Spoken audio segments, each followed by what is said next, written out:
ప్రపంచానికి ఏం సందేశం ఇద్దాం అనుకుంటున్నాడు? చున్నీ లేకుండా ఉండాలని తీసి అవతల బారేసి వెళ్ళి వాటేసుకుంది ఆవిడ.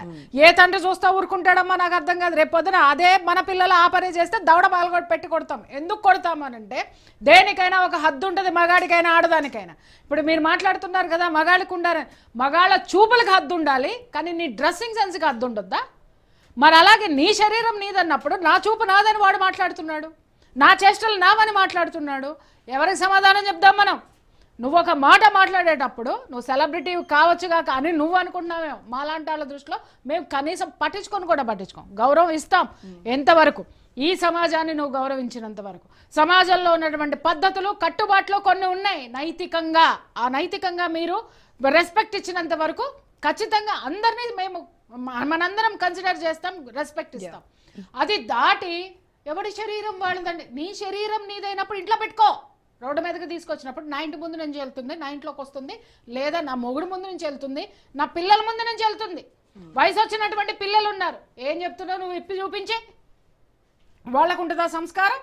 నీకు మాత్రం వేసుకునే బట్టల్లోనే సంస్కారం చూస్తారా? వేసుకునే బట్టల్లోనే సంస్కారమా? క్యారెక్టర్ బట్టలతోనే డిసైడ్ చేస్తారా? తెలుస్తుందమ్మా క్యారెక్టర్. నువ్వు మాట్లాడితే నీతో ఫ్రెండ్షిప్ చేస్తే ఎంతో 2 రోజుల తర్వాత లేకపోతే 4 రోజుల తర్వాత వారం తర్వాత నీ క్యారెక్టర్ ఏంటో నాకు తెలుస్తుంది. లేకపోతే నువ్వెవరో నాకేం తెలుసు? ఇప్పుడు చీర కట్టుకొని వచ్చానంటే నమస్కారం అంటే అంటారు, గ్లామరస్ గా వచ్చావంటే హాయ్ అంటారు.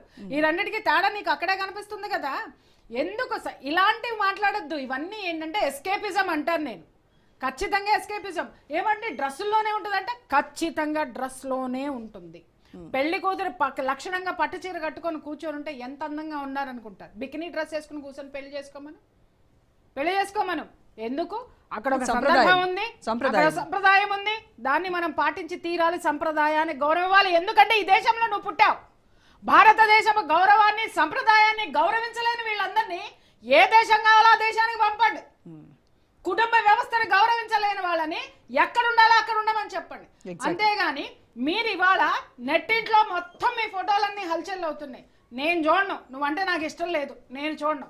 కానీ వయసు వచ్చిన మగ పిల్లలు చూడకుండా ఉంటారా?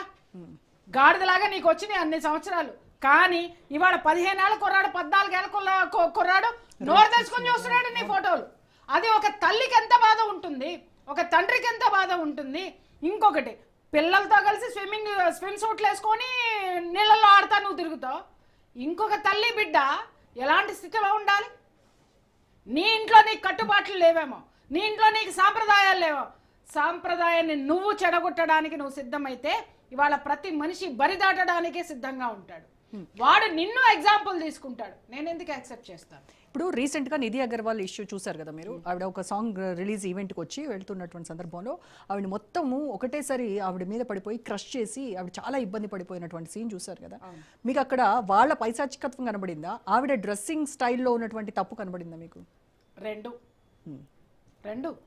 ఇప్పుడు నువ్వు 10 మందిలోకి వెళ్తున్నావు, అక్కడ అమ్మాయిని తీసుకెళ్ళినటువంటి వాళ్ళు అక్కడికి ఒక షాపింగ్ మాల్లోకి వచ్చేటటువంటి వాళ్ళు మీరేమైనా విఐపీలను పిలిచారమ్మా? లేకపోతే ఒక ఎడ్యుకేటెడ్ పర్సన్స్ని పిలిచారా? ఎవరిని పిలిచారు? ఎవడు పడితే వాడు లోపలికి వచ్చేస్తున్నాడు. ఇంకొక మాట ఏం మాట్లాడారు మీరు? వాళ్ళందరూ పైశాచికత్వం అన్నారు. ఆ పైశాచికత్వం ఉన్నటువంటి మనుషుల్ని తయారు చేసింది ఈ సోకాల్డ్ జనాలు కాదా? నా ఇష్టం వచ్చినట్టు నేనుంటా, నేను ఎవరితోనైనా తిరుగుతా, నేను ఏ పనైనా చేస్తా, నేను ఏ గుడ్డలైనా వేసుకుంటానని నువ్వు బరి తెగించి మాట్లాడినప్పుడు వాడు కూడా సమాజం ఇంతేనని చెప్పి తిరుగుతున్నాడు.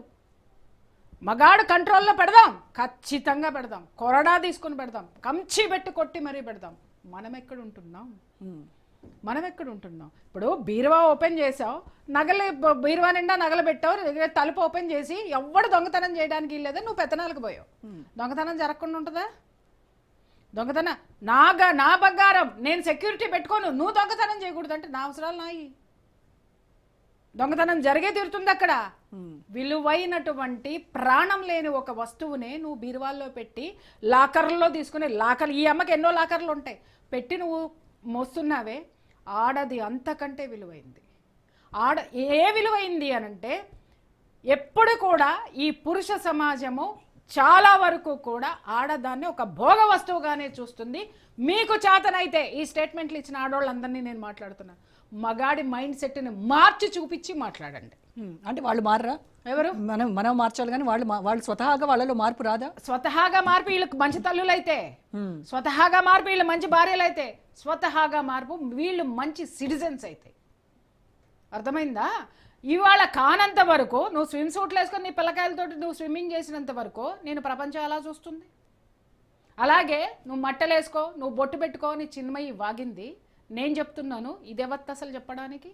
నేను మట్టెలు బొట్టు నా 5వ తనానికి చిహ్నంగా నేను చూస్తాను, అంత పవిత్రంగా నేను చూసేదాన్ని. ఇది వేసుకోదేమో, ఇది పెట్టుకోదేమో, ఇది ఇంకొక మగాడిని వేసుకోమంది, ఈవిని దేంతో కొట్టాలి? నీ సంస్కృతిని గౌరవించట్లేదు, నీ దేశ సంస్కృతిని గౌరవించట్లేదు, నీ సంప్రదాయాన్ని గౌరవించని ఇలాంటి ఆడవాళ్ళకి మాట్లాడే మాటలకి, వీళ్ళు చేసేటటువంటి చేష్టలకి యువతరం నవతరం నాశనం అవుతుంది. ఇప్పుడు బాధ్యత ఉందా? నీకుందా బాధ్యత? శివాజీ తప్పే మాట్లాడాడండి, నేను తప్పే మాట్లాడాడని అంటా. నేను మాట్లాడినప్పుడు నువ్వు ఇచ్చేటటువంటి కౌంటర్ ఎలా ఉండాలి? శివాజీ నీకంత హుందాతనం అనేది నేర్చుకో, లేకపోతే నేర్పుతాం రా. ఆయన ఆలోచన, ఆయన చెప్పేటువంటి పద్ధతి, దానిలో 2 తప్పులు దొరలాయి అని ఆయనే ఒప్పుకున్నారు, బహిరంగంగా క్షమాపణ కూడా చెప్పారు ఆయన.